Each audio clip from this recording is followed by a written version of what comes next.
नमस्कार दोस्तों, बहुत बहुत स्वागत है आज के इस वीडियो में। आज के इस वीडियो में ईपीएस 95 पेंशन धारकों के संदर्भ में जो लेटेस्ट अपडेट निकल कर आ रहा है, जिसके तहत चुनावी साल में 40 लाख कर्मचारियों को सरकार का तोहफा मिल सकता है।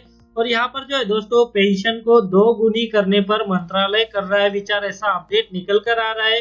तो इसी के बारे में अभी हम इस वीडियो में जानने वाले हैं। तो आप जो है दोस्तों इस वीडियो के साथ अंत तक बने रहिए।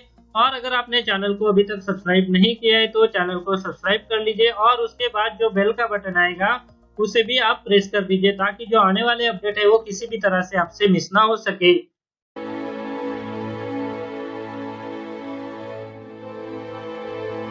तो चलिए दोस्तों, अभी ये जो ईपीएस 95 पेंशन धारकों के संदर्भ में जो एक अपडेट निकल कर आ रहा है, तो अभी हम इसी के बारे में इस वीडियो में जानने वाले हैं।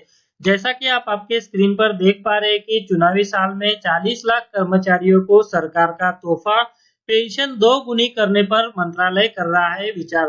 तो यहाँ पर ये जो अपडेट निकल कर आ रहा है वो है 24 जनवरी 2019 के दिन सुबह 9:55 पे ये आर्टिकल यहाँ पे लिखा गया है। और इस आर्टिकल में ईपीएस 95 पेंशन धारकों की जो मिनिमम पेंशन है उसे हर महीने 2000 रुपए करने का सरकार विचार कर रही है, ऐसा बताया गया है। तो यहाँ पर जो है दोस्तों, आप देख पा रहे हैं कि चुनावी साल में देश के 40 लाख कर्मचारियों को प्रधानमंत्री नरेंद्र मोदी की सरकार बड़ी सौगात दे सकती है।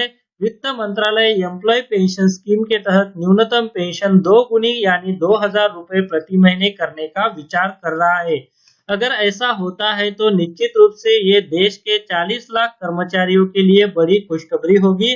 बता दें, एम्प्लॉइज प्रोविडेंट फंड ऑर्गेनाइजेशन यानी ईपीएफओ से जितने भी कर्मचारी जुड़े हैं वो अपने आप ही एम्प्लॉय पेंशन स्कीम के सब्सक्राइबर बन जाते हैं। इस स्कीम पर सरकार एक साल में 9,000 करोड़ रुपए खर्च करती है। तो यहाँ पर जो है दोस्तों, ईपीएस 95 पेंशन धारकों की जो मिनिमम पेंशन है उसे 2,000 रुपए करने का सरकार विचार कर रही है, ऐसा इस आर्टिकल में बताया गया है। और ये जो आर्टिकल है वो 24 जनवरी 2019 के दिन बताया गया है। और यहाँ पे हम सभी जानते हैं कि राष्ट्रीय संघर्ष समिति यानी ईपीएस 95 पेंशनर्स की जो मिनिमम पेंशन की मांग है वो है 7,500 रुपए, और उसे लिंक किया जाए डीए के साथ भी। तो यहाँ पर जो है दोस्तों, ये जो पेंशन के संदर्भ में जो अपडेट निकल कर आ रहा है तो वो है यहाँ पे 2,000 रुपए करने की बात बताई गई है। तो यहाँ पे आगे बताया गया है कि 3,000 करोड़ रुपए बढ़ेगा सरकार का खर्च। उच्च स्तरीय कमेटी के प्रस्ताव अगर स्वीकार किए जाते हैं तो इस स्कीम के तहत सरकार का खर्च हर साल 3,000 करोड़ रुपए से बढ़कर करीब 12,000 करोड़ रुपए हो जाएगा। बता दें कि ईपीएस स्कीम के तहत लगभग 60 लाख कर्मचारी पेंशन लेते हैं। इनमें से करीब 40 लाख को 1,500 रुपए प्रति माह से कम पेंशन मिलती है और 18 लाख कर्मचारियों को प्रति माह 1,000 रुपए की न्यूनतम पेंशन प्राप्त होती है। सरकार के पास पेंशन फंड में लगभग 3 लाख करोड़ रुपए है। सरकार यह खर्च उठाने को तैयार है या नहीं है, इसका फैसला वित्त मंत्रालय करने वाला है। आगे यहाँ पे बताया गया है कि वित्त मंत्रालय रख सकता है ये शर्तें। पेंशन बढ़ाने का प्रस्ताव एक उच्च स्तरीय कमेटी ने दिया था, जिसे सरकार की मंजूरी मिल सकती है। लेबर मिनिस्ट्री के एडिशनल सेक्रेटरी की अगुवाई में पिछले वर्ष बनाई गई इस कमेटी से एम्प्लॉइज पेंशन स्कीम का मूल्यांकन और समीक्षा करने के लिए कहा गया था।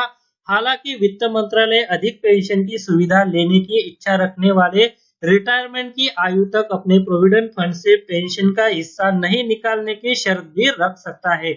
अगर ये शर्त मान ली जाती है तो सरकार को इस स्कीम के लिए फंड मिल सकता है। तो यहाँ पर जो है दोस्तों, ईपीएस 95 पेंशन धारकों की जो मिनिमम पेंशन है उसे 2,000 रुपए करने की बात बताई जा रही है, पर ईपीएस 95 पेंशन धारकों की जो मांग है वो है मिनिमम 7,500 रुपए और उसे डीए के साथ भी लिंक करना।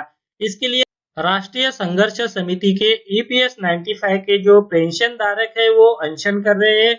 23 जनवरी 2019 से जिले के जो कलेक्टर ऑफिस है तो वहां पर भी इन पेंशन धारकों ने अपना अनशन किया है और इस रिलेटेड जो मांगे हैं तो उन्होंने इस संदर्भ में उनका जो नामन है वो जिला अधिकारी कार्यालय में भी सौंपा है। तो यहाँ पर जो है दोस्तों, इसी के बारे में जो अपडेट निकल कर आ रहा था तो आज हमने इस वीडियो के माध्यम से जाना।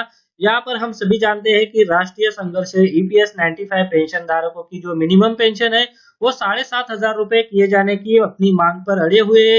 तो बस दोस्तों इस वीडियो में इतना ही। आगे भी ऐसे अपडेट जानने के लिए अगर आपने चैनल को अभी तक सब्सक्राइब नहीं किया है तो चैनल को सब्सक्राइब कर लीजिए और उसके बाद जो बेल का बटन आएगा उसे भी आप प्रेस कर दीजिए ताकि जो आने वाले अपडेट है वो किसी भी तरह से आपसे मिस ना हो सके। इस वीडियो को देखने के लिए आपका बहुत बहुत धन्यवाद। अगर आपको कोई सवाल है या फिर कोई कमेंट है तो आप इस वीडियो के नीचे जो कमेंट बॉक्स है वहाँ पे कर सकते हैं। और साथ में दोस्तों अगर आप मेरे चैनल पे पहली बार विजिट करें तो मेरे चैनल को सब्सक्राइब कीजिए और जो उसके बाद बेल का आइकॉन आएगा उसे भी आप प्रेस कर दीजिए ताकि मेरे जो आने वाले वीडियोज़ है वो सबसे पहले आपको देखने को मिल सके।